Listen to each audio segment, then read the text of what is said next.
ضلع راولپنڈی میں گولڑا شریف کے مقام پر ایک گدی ہے۔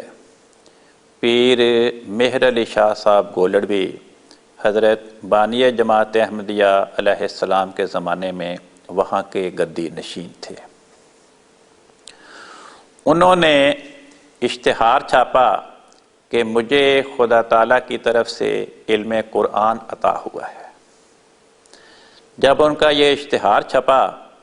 تو حضرت مسیح موعود علیہ السلام نے اس کے جواب میں اشتہار چھاپا کہ کئی سال سے میرا دعویٰ ہے کہ میں مسیح موعود ہوں، مہدی موعود ہوں، اور مجھے خدا تعالیٰ نے اپنی جناب سے قرآن کریم کے حقائق و معارف سکھائے ہیں۔ آپ اشتہار میں کہتے ہیں کہ آپ کو بھی خدا تعالیٰ علم قرآن سکھاتا ہے، تو پبلک کے لیے اب اشتباہ پیدا ہو گیا کہ آپ کو سکھاتا ہے یا مجھے سکھاتا ہے۔ اس لیے پبلک کو حقیقت حال سے مطلع کرنے کے لیے ضروری ہے کہ میرا اور آپ کا عربی زبان میں فصیح و بلیغ قرآن کریم کی تفسیر لکھنے کا مقابلہ ہو جائے۔ کسی قرآن کریم کے کسی مقام کا قرآ ڈال کے انتخاب کر لیں تو ایک ہی محفل میں بیٹھ کے آپ بھی عربی زبان میں قرآن کریم کی فصیح و بلیغ تفسیر لکھیں، میں بھی عربی زبان میں وہیں بیٹھ کے قرآن کریم کی تفسیر لکھوں گا، اور اس میں نئے نکات ہوں، پرانی کتابوں سے اخذ کردہ نکات نہ ہوں۔ جب یہ اشتہار چھپا تو پیر صاحب نے اشتہار چھاپا کہ میرا اور آپ کا 186 مسائل میں اختلاف ہے، اس لیے میں فلاں تاریخ کو لاہور آؤں گا اور فلاں جگہ پر میرا اور آپ کا 186 مسائل پہ زبانی مباحثہ ہوگا۔ اگر فلاں مولوی، انہوں نے نام ان مولویوں کے لیے جو کئی سال سے مسیح موعود علیہ السلام پہ کفر کے فتوے لگا چکے تھے اور پیر صاحب کے ہم خیال اور ہم عقیدہ تھے، کہ اگر فلاں مولوی یہ فیصلہ کر دیں کہ پیر صاحب جیت گئے ہیں مباحثے میں اور مرزا صاحب ہار گئے ہیں، تو پھر مرزا صاحب کو اپنے دعوے سے توبہ کر کے میری بیعت کرنی پڑے گی، اور پھر بیعت کے بعد تفسیر نویسی کا مقابلہ بھی ہو جائے گا۔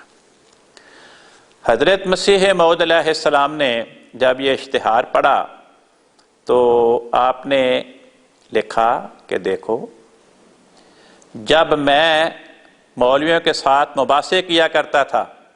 اس وقت تو پیر صاحب کو خیال نہیں آیا کہ میرے ساتھ مباحثہ کریں۔ جب خدا تعالیٰ نے مجھے الہاماً منع کر دیا کہ آئندہ کسی مولوی سے مباحثہ نہیں کرنا، چنانچہ آپ نے آئینہ کمالات اسلام میں بھی اس کو درج فرمایا کہ مجھے خدا تعالیٰ نے مولویوں کے ساتھ مباحثات کرنے سے منع فرما دیا۔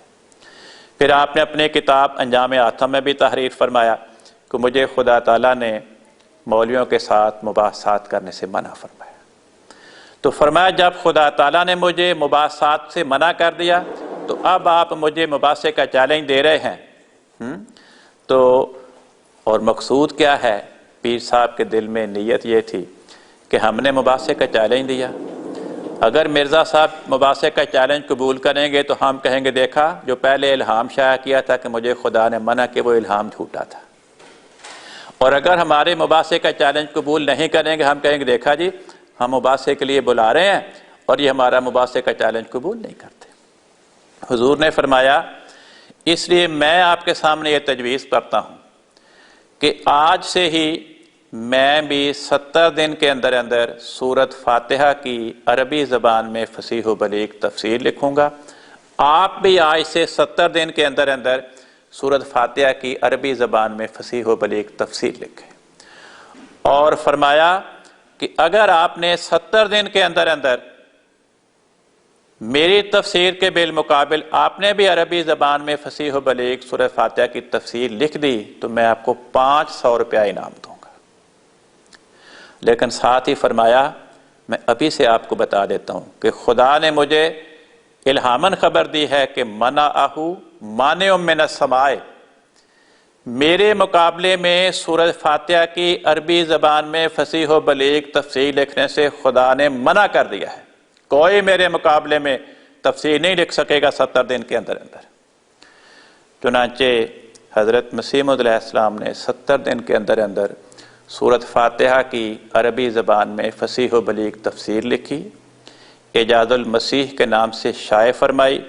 اور وہ پیر صاحب کے گھر پہنچا دی۔ 70 دن کیا، 70 مہینے کیا، 70 سال سے اوپر ہو گیا، پیر صاحب فوت ہو گئے، لیکن پیر صاحب اعجاز المسیح کے بالمقابل عربی زبان میں سورہ فاتحہ کی فصیح و بلیغ تفسیر نہیں لکھ سکے۔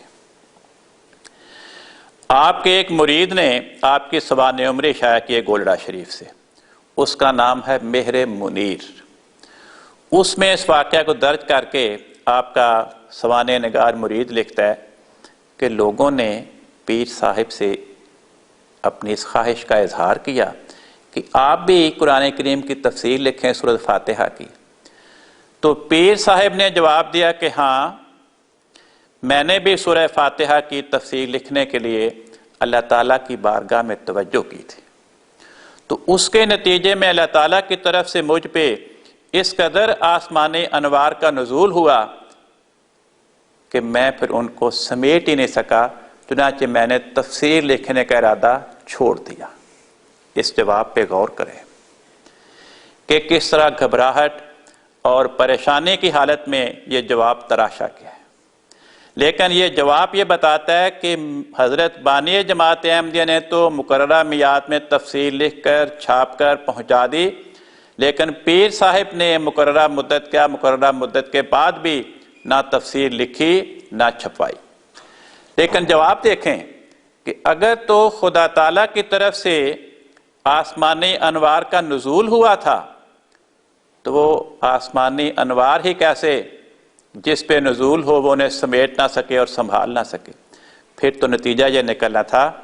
کہ اگر حضرت مرزا صاحب کی تفسیر 150-200 صفحات پہ مشتمل تھی تو پیر صاحب کی تفسیر 100-150 جلدوں پہ مشتمل ہوتی۔ اس قدر جو خدا تعالیٰ نے انوار کا نزول فرمایا، ان انوار سے مخلوق خدا کو انہوں نے محروم رکھا۔ اسی کے ہم غلام ہے جو وقت کا امام ہے، جو اس کو مانتا نہیں وہ وقت کا غلام ہے۔ خدا ہے جس سے بولتا فرشتے ہم کلام ہے۔